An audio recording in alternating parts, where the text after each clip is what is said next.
Hello everyone, welcome to UPSC पे चर्चा with विशाल। तो जैसे कि आपको पता है, हमारा यूपीएससी सीसैट और इकोनॉमिक्स प्री बैच चल रहे हैं। तो आज हमारा ये इकोनॉमिक्स का क्लास 7 है, जिसके अंदर हम प्लान देख रहे हैं। जैसे बॉम्बे प्लान, सर्वोदय प्लान देखेंगे, गांधीयन प्लान, इकोनॉमिक प्लानिंग, जो ये सारी चीजें हैं। और इफ अगर किसी को कोई भी डाउट आता है तो कमेंट सेक्शन में प्लीज कमेंट कर दीजिएगा, ताकि मैं वो डाउट आपका नेक्स्ट वीडियो में रिजॉल्व कर पाऊँ। चलिए स्टार्ट करते हैं आज का सेशन।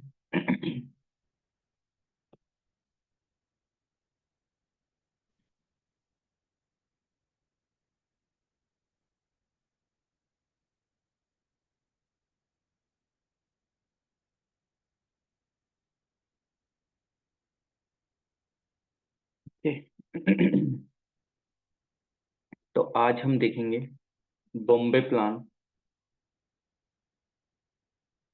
एक सेकेंड बस।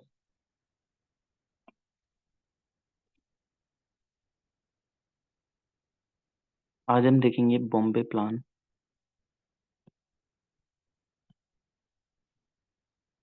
बॉम्बे प्लान, फिर उसके बाद सर्वोदय प्लान, गांधीयन प्लान, ये सारी चीजें। तो बॉम्बे प्लान में हम क्या देखेंगे? देखो, जो बॉम्बे प्लान था ये पॉपुलर था किस नाम से? A plan of economic development for India. A plan for, ये छोटी छोटी चीजें लिखना चाहें आप लिख सकते हैं, क्योंकि ये वनडे टाइप एग्जाम में कई बार पूछ ली जाती हैं। A plan of economic, economic development of, development for India. ये इस प्लान को हम इस नाम से भी जानते हैं। ओके, जो कि प्रिपेयर करा गया था एक क्रॉस सेक्शन ऑफ इंडिया के लीडिंग जितने भी कैपिटलिस्ट थे उनके द्वारा। इसके अंदर 8 कैपिटलिस्ट इन्वॉल्व थे, जो कि थे, एक थे पुरुषोत्तम दास ठाकुर दास, मैं शॉर्ट फॉर्म में लिखता हूँ, पुरुषोत्तम दास ठाकुर दास करके। एक थे JRD टाटा इस प्लान के अंदर में। एक थे GD बिरला, GD बिरला थे। लाला श्री राम थे, लाला श्री राम करके थे। और कस्तूरी बाई, कस्तूरी भाई, लाला भाई थे, कस्तूरी भाई, कस्तूर भाई, कस्तूर भाई, लाला भाई करके थे, लाल भाई। एक AD श्रॉफ करके थे, AD श्रॉफ करके इसके अंदर थे। एक थे अवधेशिर दलाल करके, अवधेशिर, अवधेशिर दलाल करके। एक थे इसमें जोहन मथाई, जोहन मथाई। ये बाद में कुछ किसी एक पोजीशन पे भी गए थे, तो वो आप मेरे को टाइप करके बता दीजिए। बाद में इंडिया के जिस टाइम पे हम इंडिपेंडेंस हो रहे थे, उस टाइम पे जोहन मथाई किसी और चीज के लिए भी फेमस थे। तो ये इतने लोग इस बॉम्बे प्लान में थे बेसिकली, अगर देखा जाए तो। अब क्या होता है कि इन्होंने, मतलब ये जो प्लान था वो पब्लिश हुआ 1944 से 45 के बीच में। 1944 से 45 के बीच में ये प्लान पब्लिश होता है। अगर देखा जाए तो जो जितने भी इंडस्ट्रियलिस्ट थे उनमें सबसे ज्यादा जो मतलब ठीक ठाक मतलब बताया जाता है, जो कि अच्छे से उन्होंने चीजें बताई, वो थे पुरुषोत्तम ठाकुर दास। यानी कि वन ऑफ, ये 15 मेंबर्स में से एक ऐसे मेंबर थे जिन्होंने क्या करा, जो कि एक तरीके से नेशनल प्लानिंग कमेटी के मेंबर भी थे। यानी कि ये जो पुरुषोत्तम ठाकुर दास थे, ये बॉम्बे प्लान में भी थे, और साथ में जो 1938 में नेशनल प्लानिंग कमेटी बनी थी, ये उसके भी वन ऑफ द मेंबर थे। ठीक, ये भी आपको ध्यान रखना है। और बाकी जो अदर मेंबर थे, जो कि JRD टाटा वगैरह हो गए, या GD बिरला हो गए, या लाला श्री राम हो गए, तो ये NPC कमेटी में थे, बट उनकी सब कमेटी में थे, सब कमेटी में थे नेशनल प्लानिंग कमेटी की। इनमें से कुछ ही ये जो मेंबर्स थे, जैसे पुरुषोत्तम ठाकुर दास जी, जो 1938 की नेशनल प्लानिंग कमेटी थी, ये उसके भी वन ऑफ द मेंबर थे। और जो JRD टाटा, GD बिरला और लाला हरिराम, वो श्री राम जो थे, ये सब कमेटी के मेंबर थे NPC के। अब इन्होंने कुछ इंपॉर्टेंट एग्रीमेंट करे। अब इसके अंदर में क्या चीजें हुई क्या नहीं, वो मैं आपको बताता हूँ। ठीक, क्लियर कट एग्रीमेंट हुए, मतलब बेसिकली अगर देखा जाए तो, क्योंकि क्रिस क्रॉस मेंबरशिप थी, क्योंकि कुछ उसमें भी थे, कुछ इसमें अलग से भी थे। तो एक बेसिक एग्रीमेंट जो आया वो था क्या? एग्रीगेरियन इंफ्रास्ट्रक्चर रिस्ट्रक्चर, यानी कि एग्रीकल्चर को हमें क्या करना चाहिए? एग्रीगेरियन रीस्ट्रक्चरिंग, यानी कि उसको हमको रीस्ट्रक्चर करना चाहिए, किसको? एग्रीकल्चर को। ठीक, जितने भी इंटरमीडियरीज हैं तो बेसिकली उनको आपको हटाना है, जस्ट लाइक जैसे जमींदार वगैरह हो गए, इंटरमीडियरीज को आपको हटाना है। इंटरमीडियरीज को आपको हटाना है। कुल मिला के इनकी एक रिकमेंडेशन ये भी थी कि इनको आपको हटाना है, यानी कि जो बीच में आते हैं, जमींदार हो गए या कुछ भी एज सच, इन सबका आपको एबोलिशन करना है। और मिनिमम वेजेस उनके लिए लेके आने हैं, फेयर वेजेस आपको लेके आने हैं प्रोडक्ट वगैरह के लिए, एक ठीक, जिससे कि कोई जो एक किसान है उसको कोई दिक्कत ना हो। ये सारी चीजें आपको मेंस में आंसर राइटिंग में हेल्प करेंगे, आपको सोचने की जरूरत नहीं पड़ेगी, क्योंकि रिकमेंडेशन आपके सामने है, जो भी जहाँ पे इंपॉर्टेंट लगती है वहां पे आप इसको लगा दीजिए कि ये रिकमेंडेशन उन्होंने भी दी थी, ऐसे दी थी, तो आप सीधा बता सकते हैं। दूसरा था इनका कि रैपिड इंडस्ट्रियलाइजेशन होना चाहिए। रैपिड इंडस्ट्रियलाइजेशन पे इन्होंने फोकस दिया एक तरीके से, जिससे कि मतलब एक तरीके से खासकर जो हैवी कैपिटल गुड्स और बेसिक इंडस्ट्रीज होती हैं उन पे ध्यान दिया जा सके। ठीक, तो ये वाली चीजें आपको ध्यान रखनी है। और इन्होंने सोवियत प्लानिंग से भी कुछ क्लू वगैरह लिए, और कंज्यूमर गुड्स यानी कि development of the essential consumer good, यानी कि जो एक किसी एक कंज्यूमर की जो कि एक एसेंशियल नीड होती है, एसेंशियल कंज्यूमर गुड पे भी आपको ध्यान देना है, एसेंशियल कंज्यूमर गुड पे भी आपको ध्यान देना है। ओके, तो उसके अलावा इन्होंने बोला कि प्रमोट करना है मीडियम स्केल, स्मॉल स्केल और कॉटेज इंडस्ट्री को, यानी कि मीडियम इंडस्ट्रीज जो होती हैं, जो स्मॉल स्केल इंडस्ट्री होती हैं, या जो कॉटेज इंडस्ट्री होती हैं, उन सबको आपको प्रमोट करना है। ठीक, ये चीज आपको, जिससे कि एक एम्प्लॉयमेंट जनरेट होगा, और जो एक इसके अंदर कैपिटल जो होते हैं वो भी बहुत इतनी ज्यादा नहीं लगती है, वो भी कम लगती है। ठीक, तो ये वाली चीजों पे आपको फोकस रखना है। ये किस किस के अंदर? बॉम्बे प्लान के अंदर ये सारी चीजें सजेस्ट करी जा रही थी। ओके, और इसके अलावा और क्या बताया गया कि कि स्टेट को एक अपना अच्छे तरीके से रोल प्ले करना चाहिए। स्टेट को अपना एक रोल जो है एक बहुत अच्छी तरीके से निभाना चाहिए, कंट्रोल करने में, ओवरसी करने में चीजों को, इंडस्ट्री कैसे वर्क कर रही है, ट्रेड में, बैंकिंग में, या ओनरशिप वगैरह किस तरीके से रखनी है, किस तरीके से नहीं, तो वो सारी चीजें आपको अच्छे से लेके चलनी है। ठीक, और आपको सोशल वेलफेयर का भी आपको ध्यान रखना है। सोशल वेलफेयर का भी आपको साथ में ध्यान लेके चलना है कि किस तरीके से आप चीजों को लेके चलेंगे। और जो एक इनइक्वालिटीज हैं टैक्सेस वाले सिस्टम में, उसको भी आपको मिनिमाइज करना है। इनइक्वालिटीज आपको जो देखने को मिलती हैं, इनइक्वालिटीज जो भी आपको देखने को मिलती हैं टैक्सेस वगैरह में, वो आपको क्या करनी है? रिड्यूस करनी है। तो ये सारा किसका था? ये था बॉम्बे प्लान का। ओके, तो ये चीजें आप ध्यान रखेंगे। नेक्स्ट अगर देखा जाए तो नेक्स्ट हम देखते हैं Gandhian plan. Gandhian plan, Gandhian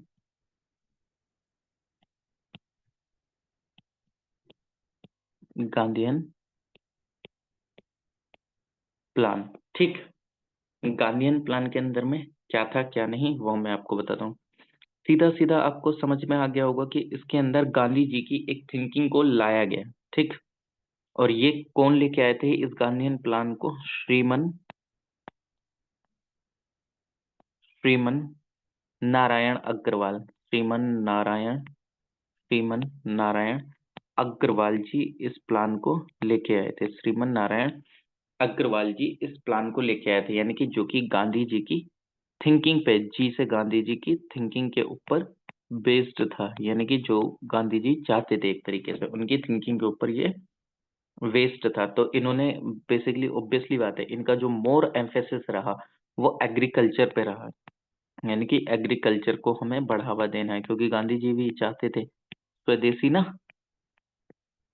तो एग्रीकल्चर पे इन्होंने काफी अच्छी तरीके से ध्यान दिया, इस प्लान के अंदर में बताया गया, और बताया गया कि cottage and village level industries को, cottage and village level industries को, एंड विलेज लेवल इंडस्ट्रीज पे आपको फोकस रखना है। Cottage and village level industries पर आपको एक बहुत अच्छी तरीके से फोकस लेके चलना है। ठीक, ऐसा नहीं कि सिर्फ आप heavy and large scale industries पे ही फोकस लेके चलेंगे। तो ये जो मेन जो कंसर्न थे वो इनके सिर्फ दो थे, ये ध्यान रख लेना। ठीक, बाकी तो ऐसा कोई दिक्कत नहीं कि एग्रीकल्चर पे फोकस लेके चलना है और कॉटेज एंड विलेज इंडस्ट्रीज पे आपको एक फोकस लेके चलना है। ठीक, इंडस्ट्रियलाइजेशन के पूरी तरीके से भी खिलाफ नहीं थे, बट हाँ ठीक है, उनका कहना ये था कि आप इन लोगों पे भी फोकस देके चलिएगा तो ज्यादा अच्छा रहेगा। ठीक, तो ये वाली चीज इसके अंदर बताई गई थी। अब इसके अलावा और भी प्लान आता है। और कौन सा प्लान था? और था एक प्लान आपका, क्या, पीपल्स प्लान, जिसको पीपल्स प्लान के नाम से जानते हैं। पीपल्स प्लान के नाम से हम जानते हैं। 1945 में ये जो प्लान था ये क्रिएट करा गया था। 1945 में जो कि क्रिएट करा गया था एम एन रॉय के द्वारा, जो कि बेसिकली एक, जो मैंने आपको बताया था, कांग्रेस प्लान के समय एक पोस्ट रिकंस्ट्रक्शन कमेटी बनाई गई थी, जो कि उसके चेयरमैन भी थे ये। ठीक, ये एम एन रॉय जी के द्वारा लाया गया था। एम एन रॉय जी के द्वारा लेके आया गया था। इनका प्लान जो था वो बेस्ड था मोस्टली मार्क्सिस्ट सोशलिज्म पे। ठीक, मार्क्सिस्ट सोशलिज्म के ऊपर इनका ये जो था ये पूरा बेस्ड था। तो इन्होंने बताया कि एक बेसिक नेसेसिटीज क्या हैं एक लाइफ की, एक पीपल की, तो हमें वो सारी चीजें लोगों को प्रोवाइड करनी चाहिए। एक बेसिक नेसेसिटीज जो होती हैं एक इंडिविजुअल की, बेसिक नेसेसिटीज जो होती हैं एक लाइफ की, किसी एक इंडिविजुअल की, necessities of life of a individual, तो वो सारी चीजें आपको ध्यान में लेके चलनी है। ठीक, ये किस में बताया उन्होंने?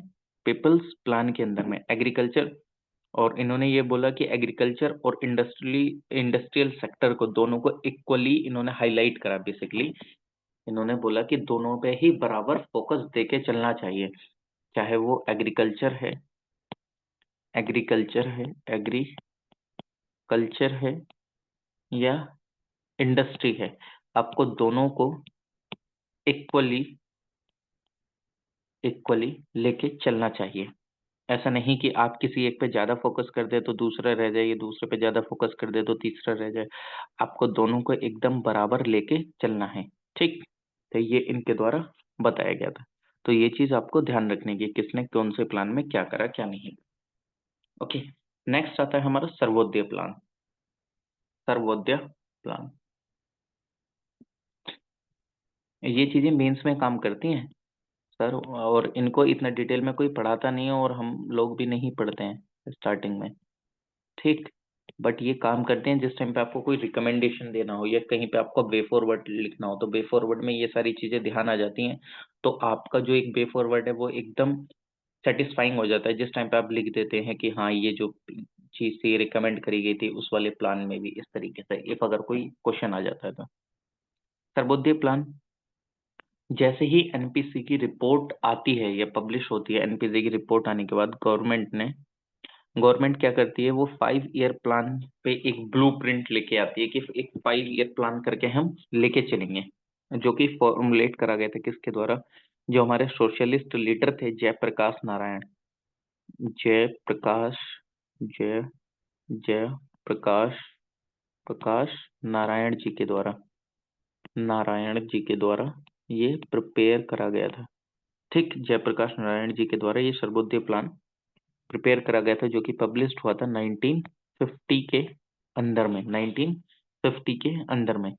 और इनकी जो मेजर इंस्पिरेशन थी वो क्या थी? गांधीयन टेक्निक, एक कंस्ट्रक्टिव वर्क को लेके। ठीक, गांधीयन टेक्निक जो थी वो इनकी एक पूरी तरीके से इंस्पिरेशन थी इस प्लान को लाने के पीछे, गांधीयन प्लान की। गांधीयन प्लान, वो गांधी जी की टेक्निक। ठीक, सर्वोदय यानी कि जो अगर देखा जाए ये जो है इसके अंदर में क्या लेके आना था कि Gandhian techniques of constructive work by the community and trusteeship, यानी कि एक कम्युनिटी और जो उसके अंदर में लोग वगैरह हैं, एक कैसा काम करा जाना चाहिए, एक कंस्ट्रक्टिव वर्क, एक तरीके से कंस्ट्रक्टिव वर्क, लोगों के रिगार्डिंग में, ठीक। और अगर देखा जाए तो ये जो कंसेप्ट है सर्वोदय कंसेप्ट, वो आचार्य विनोबा भावे जी का भी था, जो कि खुद किसके ऊपर बेस्ड था, गांधी जी के कंस्ट्रक्टिव वर्कर को लेके था। इसके जो मेजर आइडियाज थे इस प्लान के, वो सिमिलर थे एकदम गांधीयन प्लान को लेके। जैसे कि गांधीयन प्लान में हमारा क्या था, गांधीयन प्लान में वही एग्रीकल्चर पे फोकस रखना है, एग्रीकल्चर पे फोकस रखना है, एग्रीकल्चर पे, मतलब मैक्सिमम चीजें सिमिलर थी। और agro based small and cottage industry को बढ़ाना है, agro agro and small, agro based जो भी स्मॉल इंडस्ट्रीज हैं उनको बढ़ाना है, ठीक। उसके साथ साथ हमें सेल्फ रिलायंस लेके चलना है, सेल्फ रिलायंस यानी कि आत्मनिर्भर, सेल्फ रिलायंस वाली चीज को और इन्होंने प्रमोट करा, ठीक, सेल्फ रिलायंस वाली। और हमें किसी पे भी मतलब ऑलमोस्ट नो डिपेंडेंस, हमें कोई भी डिपेंडेंसी नहीं रखनी है, no dependency, no dependency, no dependency on foreign, no dependency on foreign capital, foreign capital and technology, foreign capital and technology, on foreign capital and technology, ठीक। ये चीज आपको ध्यान में रखनी है। और लैंड रिफॉर्म करने हैं, और सेल्फ डिपेंडेंट विलेजेस वगैरह बनाने हैं, decentralisation, participatory form of planning करनी है, इकोनॉमिक प्रोग्रेस करनी है। तो ये कुछ इसके मेजर आइडियाज थे जो कि किसके थे, सर्वोदय प्लान के। ओके, नेक्स्ट अगर देखा जाए तो कुछ स्टेट एरिया वाइज रिपोर्ट भी आई स्टेट एरिया वाइज रिपोर्ट भी आई कुछ, इसको थोड़ा सा ग्रीन में हेडलाइन करके लिखते हैं।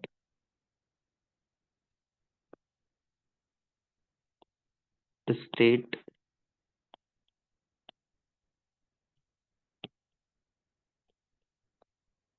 एरिया वाइज रिपोर्ट भी आई, जैसे कि एक आई गडगिल रिपोर्ट, ठीक। मतलब एक एरिया स्पेसिफिक देख के कि हाँ किस एरिया में कितना डेवलपमेंट की जरूरत है, किस चीज पे उस एरिया में फोकस देना है, इस तरीके से कुछ आई, जस्ट लाइक जैसे एक आई थी गडगिल, गडगिल रिपोर्ट, जो कि थी रूरल क्रेडिट से लेके कि रूरल में कितना पैसा वगैरह एक तरीके से देना है, रूरल क्रेडिट से लेके थी है। राइटिंग में आपको पहले ही बता चुका हूँ कि वो मोबाइल के डिस्प्ले पे लिखता हूँ तो थोड़ा सा उसमें इशू होता है, बट मैं जो भी लिखता हूँ वो मैं प्रोनाउंसिएशन कर देता हूँ उसका। एक आती है खैरागत रिपोर्ट,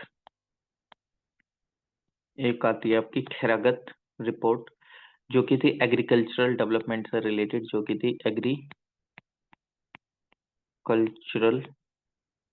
डेवलपमेंट से रिलेटेड, जो कि आपकी थी एग्रीकल्चर डेवलपमेंट से रिलेटेड। उसके बाद थी कृष्णामचारी रिपोर्ट, एग्रीकल्चरल प्राइस से रिलेटेड, कृष्णामचारी, कृष्णा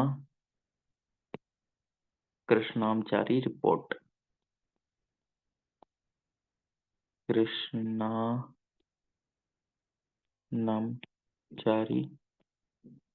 कृष्णामचारी, जो कि एग्रीकल्चरल प्राइसेस से थी, एग्रीकल्चरल प्राइसेस से रिलेटेड एक रिपोर्ट थी। उसके बाद अगर देखा जाए तो एक सरैया रिपोर्ट करके थी, जो कि कॉर्पोरेटिव से रिलेटेड थी, सरैया रिपोर्ट करके थी, जो कि किस चीज से रिलेटेड थी, कोऑपरेटिव से, कोऑपरेटिव से रिलेटेड थे, कोऑपरेटिव से रिलेटेड थी। और फिर उसके बाद तमाम और रिपोर्ट आई इरिगेशन से रिलेटेड, ग्राउंड वाटर से रिलेटेड, कैनाल से रिलेटेड, कैसे कैसे क्या करना है क्या नहीं। तो ये कुछ थी। अगर पूछ ले जाए कि भाई खैरागत रिपोर्ट किस चीज से रिलेटेड है, तो एग्रीकल्चरल डेवलपमेंट से रिलेटेड है, कृष्णामचारी एग्रीकल्चरल प्राइसेस है, सरैया रिपोर्ट कोऑपरेटिव से रिलेटेड है, गडगिल रिपोर्ट रूरल क्रेडिट से रिलेटेड है। ये थोड़ी सी आपको चीजें ध्यान रखनी है, हल्का सा, और कुछ नहीं करना है। अब आते हैं हम बेसिकली जो हमारे प्लानिंग स्टार्ट हो गई थी। बेसिकली अगर मैं आपको बताऊं तो मेजर प्लानिंग का एक क्या रहता है, मतलब जो अगर मतलब एक ऑब्जेक्टिव रहता है किसी प्लानिंग का, मेजर ऑब्जेक्टिव क्या है प्लानिंग के बेसिकली। अच्छा उससे पहले ये बताओ, आवाज आ रही है मेरी? आई होप यस की सर। आवाज तो आ रही। ओके ठीक है। मेजर ऑब्जेक्टिव क्या रहते हैं किसी एक प्लानिंग के, वो देखते हैं।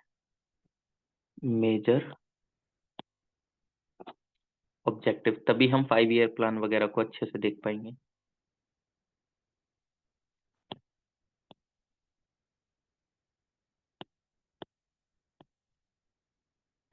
Major objectives of planning.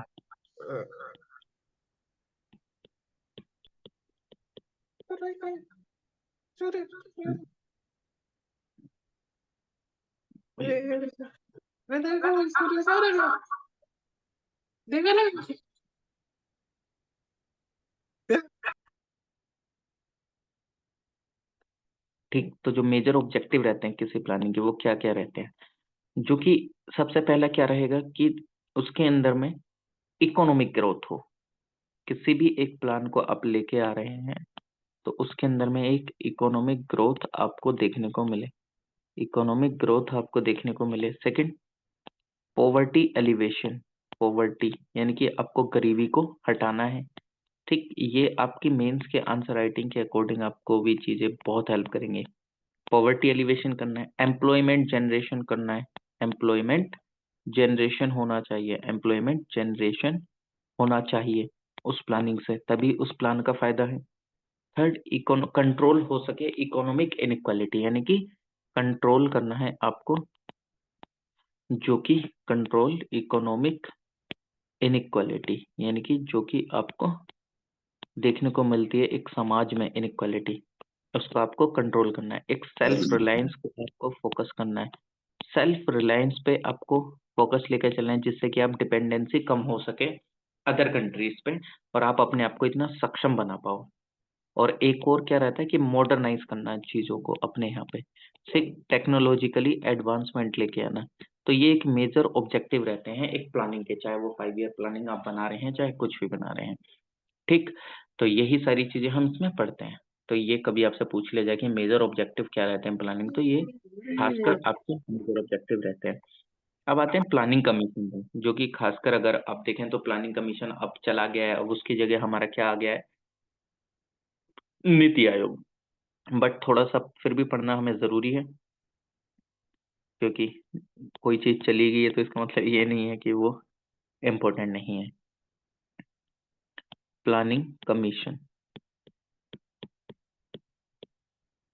Planning commission, planning commission अगर बेसिकली देखा जाए तो जिस टाइम पे ये national planning committee report publish हुई थी 1945 में, तक 1949 में जो एनपीसी वाली जो रिपोर्ट आई थी, नेशनल प्लानिंग कमेटी की जो रिपोर्ट पब्लिश हुई थी, उसमें बताया गया था क्या कि एक नीड है हमारे यहाँ इकोनॉमिक एंड सोशल प्लानिंग को लेके चलने की, इकोनॉमिक एंड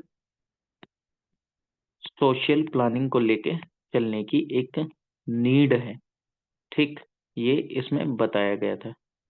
ठीक, इसमें बताया गया था कि हमें इकोनॉमिक एंड सोशल प्लानिंग को लेके चलने की एक नीड है। और कॉन्स्टिट्यूशन में ये जो मतलब बेसिकली अगर देखा जाए तो ये हमारे कॉन्स्टिट्यूशन में भी है कि हमें एक तरीके से चीजों को लेकर चलना, सोशल, ये जो डीपीएस में भी बता रखा है हमको। अब प्लानिंग कमीशन एक सेटअप करा गया गवर्नमेंट रेजोल्यूशन के थ्रू, जो कि हमें बताएगा बेसिकली हमें किसके मतलब एक तरीके से ये चीजों को लेके मतलब एक ऐसा समझ सकते हैं कि सोच विचार करेगा कि ये जो सारी चीजें हैं ये क्या अच्छी तरीके से मतलब इम्प्लीमेंट होंगी, या मतलब बेसिकली ये एक थिंकिंग का काम कर रहा है। जस्ट लाइक जैसे अभी का हमारा नीति आयोग है, ये भी तो थिंकिंग का ही काम करता है ना, थिंक टैंक है। ये बताता है किस चीज की अभी आवश्यकता है, कौन सी हमें स्कीम को किस एक वे में लॉन्च करना चाहिए, कौन सी एक चीज हमें लोगों के पर्सपेक्टिव से लेके आनी चाहिए, कौन सी एक चीज हमें लोगों के पर्सपेक्टिव से लॉन्च करनी चाहिए, एक तरीके से वो सारी चीजें बताता है। तो ये एक थिंकिंग का काम करता था। ठीक, ये भी लेकिन इसके अंदर में एक अप्रोच थी कि ये टॉप टू डाउन अप्रोच लेके चलता था, टॉप टू डाउन अप्रोच लेके चलता था, टॉप टू डाउन अप्रोच लेके ये चलता था। टॉप टू डाउन ये है कि ये नीचे वाले लोगों का जो एक एक्सपीरियंस रहता था वो बाद में कंसीडर करते थे, लेकिन जो अपर लेवल पे जो लोग बैठे हैं उनको ज्यादा जल्दी कंसीडर करते थे। मतलब सिंपल ये था कि ये एक जूता सभी लोगों के पैर में फिट करने की कोशिश करते थे, बट ऐसा नहीं होता है कि एक जूता सभी लोगों के पैर में फिट हो जाएगा।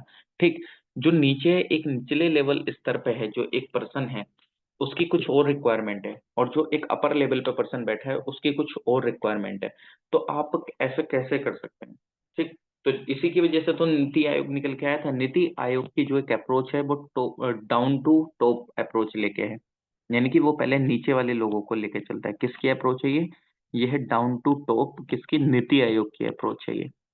ठीक, नीति आयोग की अप्रोच है ये अभी की फिलहाल की। ठीक, back to the planning commission, तो ये एक एक्स्ट्रा कॉन्स्टिट्यूशनल बॉडी थी, यानी कि इसके अंदर में कोई भी एक मतलब ये कोई भी ऐसा आपको कॉन्स्टिट्यूशन में इसका मेंशन नहीं देखने को मिलेगा। ये एडवाइजरी का काम करती है बेसिकली, अगर देखा जाए तो सेम नीति आयोग भी है, ये एक एडवाइजरी का काम करती है, एक थिंक टैंक है बेसिकली, ऑब्वियसली बात है। ये तो मैंने पहले भी लिख दिया था, थिंकिंग का काम करती है, तो यानी कि ये थिंक टैंक है जो कि सोच विचार करती है चीजों को लेके, पॉलिसी वगैरह को लेके। ये एक क्या करती है, ये जो जितने भी स्टेट गवर्नमेंट है और जो सेंट्रल गवर्नमेंट है उनके बीच में कोऑर्डिनेशन का भी काम करती है, कोऑर्डिनेशन का भी ये काम करता है कि किस तरीके से चीजों को लेके आगे चला जा सकता है।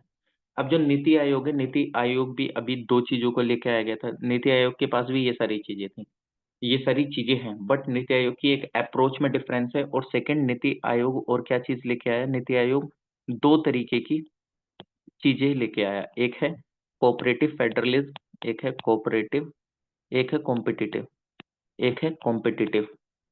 ये चीजें कैसे हेल्प करते हैं? Competitive, competitive federalism.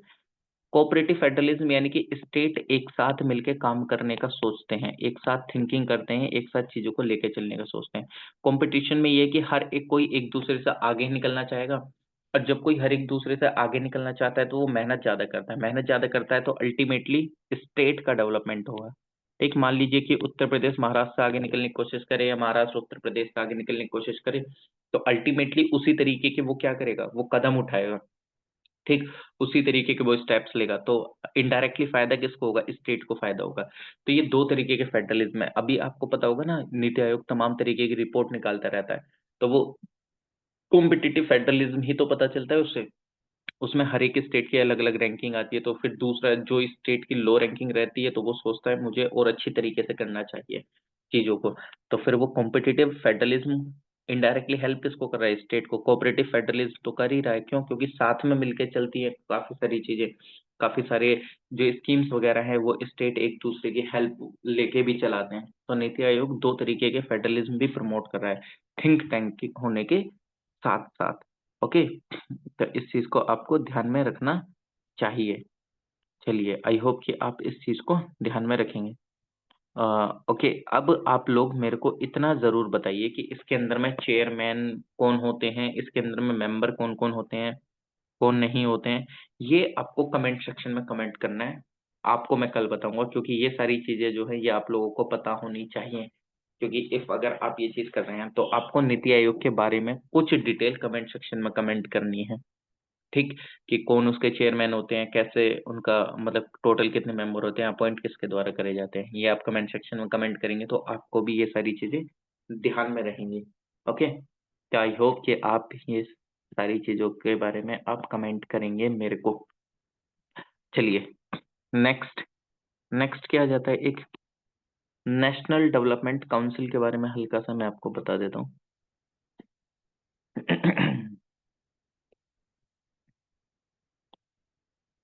नेशनल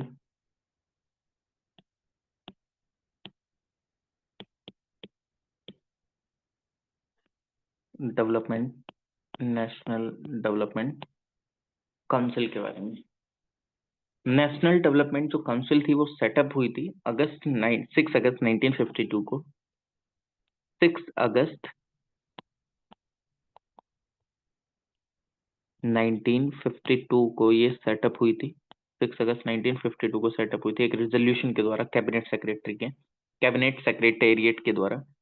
ठीक, जो फर्स्ट प्लान था recommended it's formation with a very concise and a suitable observation, यानी कि इसका जो एक फॉर्मेशन का जो रिकमेंडेशन था वो फर्स्ट 5 ईयर प्लान ने दिया था कि हमको एक एनडीसी बनाना चाहिए।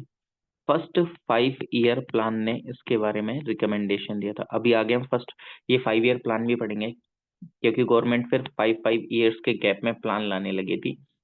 तो 6 अगस्त 1952 में इसका फॉर्मेशन हुआ। फर्स्ट 5 ईयर प्लान ने इसके बारे में रिकमेंड करा। ठीक।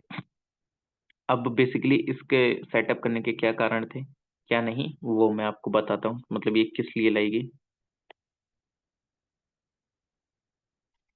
बेसिकली सेंटर ने प्लान करा, the centre plan were to launch in the state and union territories with the participation of state level personal. The planning commission was not provided with its own implementation its staff. So the planning commission was given the responsibility of plan implementation for this purpose. Therefore, the consent and cooperation of these federal unit was a must. देखो, planning commission जो था वो एक तरीके से वो implement कर रहा था, बट उसकी वजह से स्टेट में कोऑर्डिनेशन नहीं बैठ पा रहा था, और कोऑर्डिनेशन नहीं बैठ पा रहा था तो फिर इसकी रिकमेंडेशन गई। ठीक। क्योंकि उन दोनों के बीच में सेंटर लेवल का जो कोई भी प्लान है, स्टेट यूनियन टेरिटरीज उन सबके जो भी पर्सोनल हैं, जो भी पीपल्स इन्वॉल्व हैं, या जो भी मिनिस्टर्स इन्वॉल्व हैं, जो भी ऑफिसर्स इन्वॉल्व हैं, उनके बीच में एक कोऑर्डिनेशन होना बहुत ज्यादा जरूरी है। तो इसलिए इस चीज को लाया गया कि हाँ चलो नेशनल डेवलपमेंट काउंसिल को लेके आते हैं, जिससे कि चीजें सही हो जाएंगी। ठीक। देखो, इकोनॉमिक प्लानिंग जो है वो एक कंसेप्ट है सेंट्रलाइज सिस्टम का, लेकिन इंडिया जो है वो एक डेमोक्रेटिक कंट्री है। डिसेंट्रलाइजेशन चीजें यहाँ पे चलती हैं। क्योंकि यूनियन गवर्नमेंट, फिर उसके बाद स्टेट गवर्नमेंट, फिर लोकल लेवल पर गवर्नमेंट आपको देखने को मिलती है। ओके। अब इन सारी चीजों के साथ कोऑर्डिनेशन के लिए बहुत ज्यादा जरूरी है कि हर एक चीज एक बेहतर वे में हो। तो डिसेंट्रलाइजेशन वाली प्लानिंग में एनडीसी का होना बहुत ज्यादा जरूरी है, जो कि तीनों लेवल पे एक ध्यान रखेगी। यानी कि डिसेंट्रलाइजेशन का जो कंसेप्ट है वो डाइल्यूट नहीं होना चाहिए प्लानिंग की वजह से। तो डिसेंट्रलाइजेशन वाली सिस्टम को अगर अच्छे से लेके चलना है तो हमें इसकी जरूरत है। ठीक। जो भी और फेडरल रिजिडिटीज आपको देखने को मिलती हैं प्लानिंग प्रोसेस में, उनको भी ये डाइल्यूट करता है। जो भी फेडरल लिमिटेशंस आपको देखने को मिल जाती हैं प्लानिंग वाले प्रोसेस में, ठीक, जो भी फेडरल रिजिडिटीज होती हैं उनको भी ये डाइल्यूशन आपको देखने को मिलता है। तो इसलिए इसका आना बहुत ज्यादा जरूरी है। तो ये क्या करता था, ये रिव्यू करता था प्लान का टाइम टू टाइम, ये कंसीडर करता था प्रपोजल नेक्स्ट आने वाले प्लान के लिए, कोऑर्डिनेशन बैठाने का काम करता था, सोशल एंड इकोनॉमिक पॉलिसीज वगैरह एक बेहतर वे में चीजों को, उसके ऊपर क्वेश्चन भी खड़ा करता था, सजेशन भी करते थे नेशनल डेवलपमेंट के लिए। तो इनका भी एक बहुत ज्यादा एक बेहतर वे में एक योगदान रहा है। ठीक। ओके। चलिए अब हम आते हैं पूरी तरीके से जो सेंट्रल प्लान आए थे हमारे यहाँ। सेंट्रल प्लान अगर आप देखेंगे तो 3 तरीके के प्लान आए थे। Central plan, CENTRL, central plan अगर आप देखेंगे तो हमारे यहाँ 3 तरीके के प्लान आपको देखने को मिलेंगे। एक था 5 year plan, 5 year,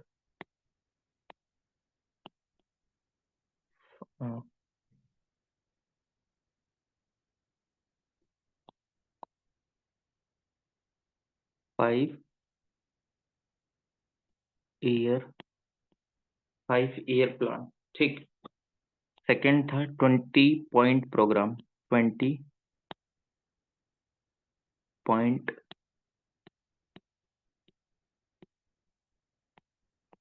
programme,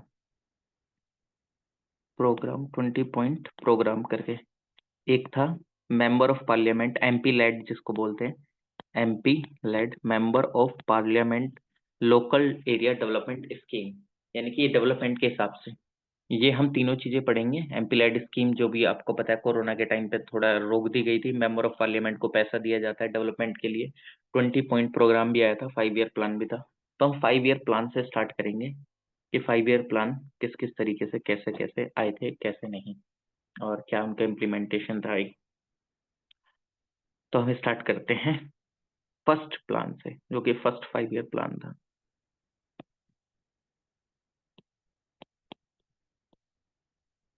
first 5 year plan basically.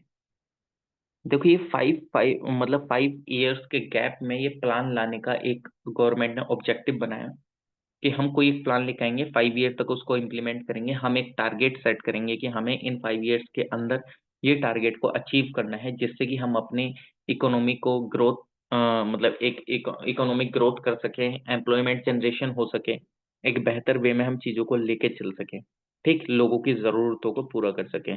तो जो फर्स्ट 5 ईयर प्लान लेके आए थे ये वो लेके आए थे कौन से, किस ईयर से किस ईयर तक, 1951 से 56 के बीच में सबसे फर्स्ट 5 ईयर प्लान लाया गया, ठीक, जिसका जो अगर आप एम देखेंगे, ठीक, अगर आप देखेंगे as the economy was facing the problem of large scale food grain imports, उस टाइम पे अगर बताई जाए तो उस टाइम पे हमारी जो इकोनॉमी थी वो एक प्रॉब्लम फेस कर रही थी, फूड ग्रेन्स को हमें इंपोर्ट करना पड़ रहा था 1951 में, तो हमारा फोकस इस चीज को कम करने पे रहा होगा। फूड ग्रेन हमको इंपोर्ट करना पड़ रहा था 1951 में, बहुत ज्यादा अपने यहाँ की एक नीड को पूरा करने के लिए, और जिसकी वजह से एक प्रेशर था प्राइस राइज में, क्योंकि ऑब्वियसली बात है डिमांड बहुत ज्यादा बढ़ रही है, हमारे यहाँ सप्लाई कम है, तो ऑब्वियसली बात है कि प्राइस राइज होगा, प्राइस राइज का एक इशू बढ़ने लगा था, पैसे मतलब बढ़ने लगे थे चीजों पे, ठीक। तो इन्होंने फिर ये 5 ईयर प्लान लेके आए।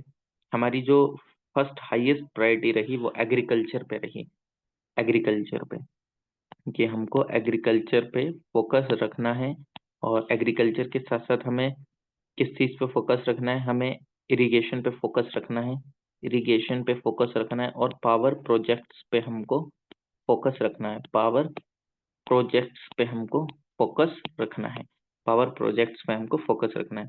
तो इस हिसाब से अगर देखा जाए तो अबाउट 44.6% जो प्लान था वो फेवर में था पब्लिक सेक्टर अंडरटेकिंग्स के, पीएसयूज के। ये जो प्लान था ये लॉन्च करा गया था कि जितने भी आइडियाज हैं सोशियो इकोनॉमिक डेवलपमेंट वगैरह को ध्यान में रखे, कि जिससे कि लोगों का एक फायदा हो सके, ठीक। अब आप मेरे को यहाँ पे एक चीज टाइप करके बताएंगे, क्या बताएंगे, कि इसमें कितना एक टारगेट रखा गया था और एस्टिमेटेड ग्रोथ कितनी आई थी, मतलब कुल मिला के जो प्लान था ये फर्स्ट 5 ईयर प्लान, इसके अंदर में एक इकोनॉमिक ग्रोथ का एक टारगेट जो रखा गया था वो कितना रखा गया था बेसिकली, अगर देखा जाए तो, ठीक, अगर देखा जाए तो उसका टारगेट कितना रखा गया था, टाइप करो जल्दी से, आपको 10 सेकेंड, चलो ठीक है 20 सेकेंड देता हूँ, कुछ तो आप लोग टाइप करो ताकि हमें भी कुछ पता चले कि यस, A to Z कुछ भी आप टाइप कर दीजिए, देखते हैं कि किसका सही आता है किसका नहीं, वो तो कोई इशू नहीं है, या नहीं पता है।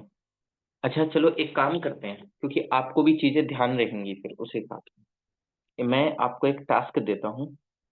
चलो फर्स्ट 5 ईयर प्लान तो हमने कर लिया, कोई दिक्कत नहीं है, थोड़ा सा और बता देंगे कि आप कल, इसको हम यहीं पे रोक देते हैं, आप 5 ईयर प्लान्स को एक बार कल खुद से पढ़ के आइए, क्योंकि ये बहुत ज्यादा इम्पोर्टेंट है, और जब आप खुद से पढ़ के आएंगे एज अ होमवर्क है ये, और मैं जब यहाँ पे बताऊंगा तो आपको चीजें क्लैरिटी होने लगेगी, और आप चीजों को याद भी आप करने लगेंगे, मतलब आपको चीजें ये याद भी हो जाएंगी। मैं अभी बताता जाऊंगा और आपने ये नहीं पढ़ा होगा तो फिर आपको थोड़ा याद करने में भी इशू हो जाएगा, लेकिन ये 5 ईयर प्लान्स आपको रटे होने चाहिए, क्यों, क्योंकि ये उसमें भी पूछे जाते हैं आपके वनडे टाइप एग्जाम में, चाहे या स्टेट पीसीएस हो, कुछ भी हो। तो ये एज आपको मैं होमवर्क देता हूँ, और आज को मैं सिर्फ इसी वजह से इस सेशन को यहीं पे रोकता हूँ, क्योंकि जब तक आपको चीजें याद नहीं रहेंगी तब तक हम कैसे करें, मैं तो फिनिश करने को अभी 2 मिनट के अंदर फिनिश कर सकता हूँ, लेकिन फिनिश करना मेरा एक ऑब्जेक्टिव नहीं है ना, मेरा है कि मेरे को आप लोगों को सिखाना है चीजों को, और आप लोगों को याद होनी चाहिए चीजें, ओके। तो इसको हम यहीं रोकते हैं, और जब तक आप कल याद नहीं कर पाएंगे तब तक हम इसको आगे नहीं कंटिन्यू करेंगे, ओके। चलिए, तो ऐसे जितने भी यूट्यूब व्यूअर्स हैं वो भी नेक्स्ट वीडियो तभी देखेंगे जिस टाइम पे आप फर्स्ट 5 ईयर, ये जितने भी 5 ईयर प्लान है उनका खुद से एक बार पढ़ लेंगे, तभी वो आपको फायदा करेगा, वरना मैं तो इसको अभी भी फिनिश कर सकता हूँ, ठीक है। तो मिलते हैं आप लोगों से नेक्स्ट वीडियो में। Please like, share, comment and subscribe. और अगर आपको कुछ डाउट है तो कमेंट सेक्शन में कमेंट कर दीजिए। लाइव सेशन अटेंड करना चाहते हैं, डिस्क्रिप्शन में दिए गए किसी भी लिंक से आप ज्वाइन कर सकते हैं। तो थैंक यू सो मच, मिलते हैं आप लोगों से नेक्स्ट।